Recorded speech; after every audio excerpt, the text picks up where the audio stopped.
Football world কাপের এ গ্রুপে champion দল লড়াই করে বি গ্রুপের রানার্স আপ দলের সাথে। জি হ্যাঁ বন্ধুরা, ফিফার এই নতুন নিয়ম যেন এক গোলক ধাঁধা এবং এখানে রানার্স আপ দলকে খেলতে হবে অন্য টিমের রানার্স আপ দলের সাথে এবং চ্যাম্পিয়ন দলরা খেলবে ABCGH দলের তৃতীয় স্থান দলের সাথে।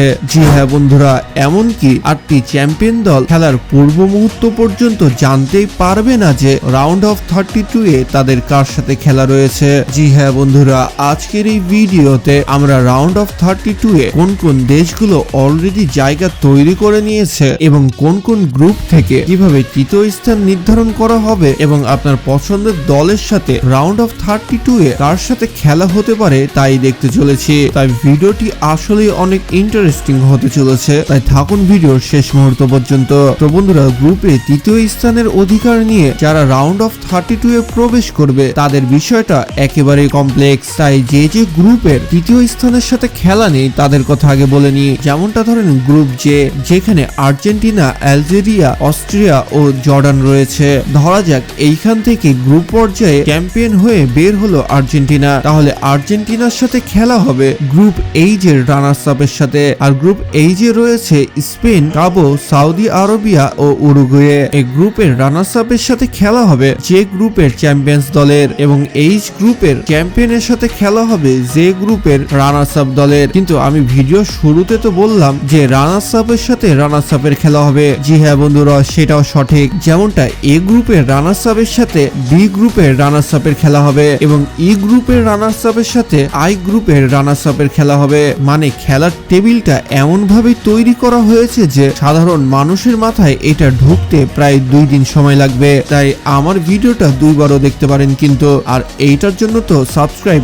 অবশ্যই করে রেখেন। তো যাই হোক, সি গ্রুপের রানার্স আপের সাথে এফ গ্রুপের চ্যাম্পিয়ন দলের খেলা হবে এবং এফ গ্রুপের রানার্স আপের সাথে সি গ্রুপের চ্যাম্পিয়ন দলের খেলা হবে। মানে সি গ্রুপের ব্রাজিল বা মরক্কোর মধ্যে যে রানার্স আপ বা চ্যাম্পিয়ন হবে তাদের সাথে এফ গ্রুপের নেদারল্যান্ডস বা জাপানের সাথে খেলা পড়তে পারে। তো এইটা শোনার পরে ব্রাজিলিয়ান ফ্যানদের কি রকম রিয়াকশন সেটা কমেন্ট বক্সে জানতে চাই। এছাড়াও ডি গ্রুপের রানার্স আপের সাথে জি গ্রুপের রানার্স আপের খেলা হবে। তো এইখানে কিন্তু 16টা দলের কথা আমি অলরেডি বলে ফেলেছি যারা কিনা রাউন্ড অফ 32 এ রানার্স আপ ও চ্যাম্পিয়ন হয়ে তাদের জায়গাটা ধরে রাখবে। তবে রানার্স আপ ও চ্যাম্পিয়ন হয়ে জায়গা দখল করবে 48টি টিমের মধ্যে মাত্র 24টি টিম এবং আমি যেহেতু 16 জনের কথা অলরেডি বলে ফেলেছি, বাকি যে 8 জন চ্যাম্পিয়ন টিম রয়েছে তাদের খেলা হবে তৃতীয় স্থান অধিকারকারী দেশদের সাথে। আর এই চ্যাম্পিয়ন 8টি দেশের জন্যই এই তৃতীয় স্থান অধিকারকারী দেশদেরকে বের করে নিয়ে আসা হবে, যেখানে 16টি দেশের মধ্যে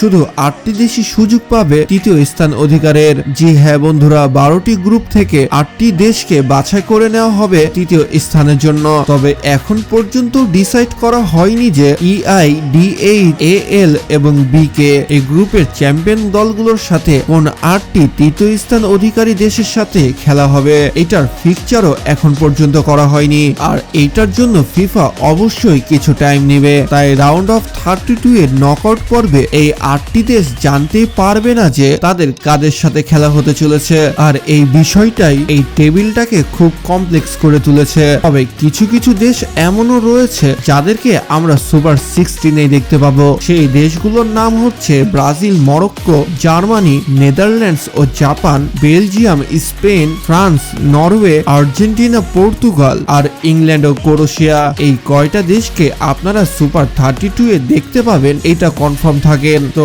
এর মধ্যে আপনার পছন্দের দেশ কোনটি সেটা তো কমেন্ট বক্সে জানাতে ভুলবেন না। আমরা জানি অধিকাংশ দর্শকই হয়তো আর্জেন্টিনা করেন না তো ব্রাজিল। যদি আপনি ব্রাজিল করে থাকেন তাহলে ব্রাজিলের পরিসংখ্যান অনুযায়ী ব্রাজিলের নকআউট পর্বের প্রথম ম্যাচ হতে পারে নেদারল্যান্ডস অথবা জাপানের সাথে এবং কোয়ার্টার ফাইনালে দেখা হতে পারে মেক্সিকো, কানাডা অথবা ইংল্যান্ডের মতো ভালো দেশের সাথে। মানে এবার ব্রাজিলের ভাগ্য আসলেই খারাপ হতে চলেছে, কারণ সেরা সেরা দলকে হারিয়ে তাদেরকে কাপ নিতে হবে। এবং অন্যদিকে আর্জেন্টিনা নকআউট ম্যাচের প্রথম পর্বেই গ্রুপ এইচ এর স্পেন, সৌদি আরবিয়া ও উরুগুয়ের মতো দেশের সাথে হতে পারে, যেখানে এবার স্পেন অনেক হার্ড একটি টিম। তো যাই হোক বন্ধুরা, কি হবে সেটা আমরা দেখতেই পাবো। তো আপনি কোন দলকে সাপোর্ট করতে চলেছেন এবং আপনার মতে কোন দল এবার বিশ্বকাপ জিতবে সেটা আমাদের কমেন্ট বক্সে জানাতে অবশ্যই ভুলবেন না। তাই দেখা হচ্ছে পরবর্তী আরো একটি ইন্টারেস্টিং ভিডিওতে। ততক্ষণ ভালো থাকুন, সুস্থ থাকুন, আল্লাহ হাফেজ।